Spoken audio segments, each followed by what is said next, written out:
So just what has to be solved technically by Paradromics or the industry to sticking with kind of the medical use case of uh, so we taking someone who has ALS, who's lost ability to not only speak but also walk, or a quadriplegic similar.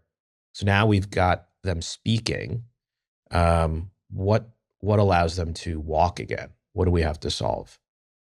I think if you're asking what allows them to walk again using an exoskeleton that is kind of attached to their body, I think the science is already there. I Okay. think there's engineering work that has to be done.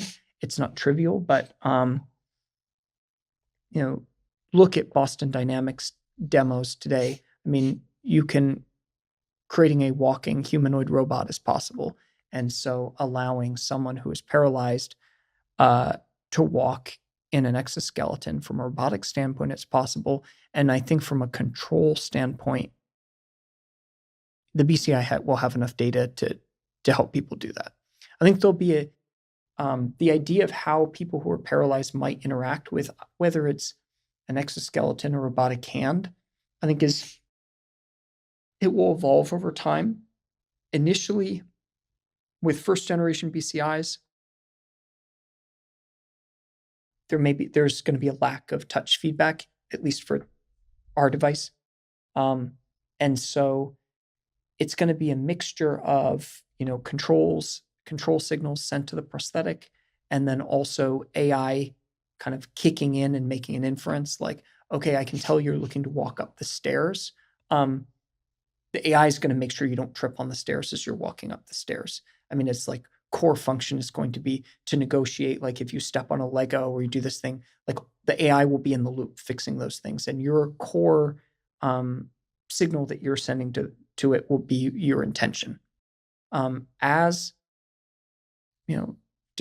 as we start to incorporate feedback via the BCI, and as we start to build devices that are even higher data rate, we'll move from a system where you are predominantly giving like intention signals to the BCI, and then it's doing the thing, to you having more direct agency in the direction of the robotics, to the point where we'd like to be is that it really feels like you're controlling it and you're getting the touch sensation back from it, and you really feel like you're in the loop and you feel embodied. But I think that there will be a transition period where to the highest level of extreme, you could imagine an exoskeleton that you just say, hey, walk up the stairs and go to the bathroom and take me to the bathroom. And so there's this shared control scheme that will evolve over time as the devices get better and as the control strategies get better. There'll be at least a decade where people with severe paralysis opt to have amputation and replacement with a robotic limb, simply because the robotic prostheses, the robotic control, and the BCI will be sufficient to provide really good hand function, and the ability to stimulate your native arm will just not be there yet. I'm just thinking out loud where, even when you're 80 or 90 years old and you've got terrible knees, legs, arms, it's almost like changes the notion of being old Yeah. from like a physical perspective.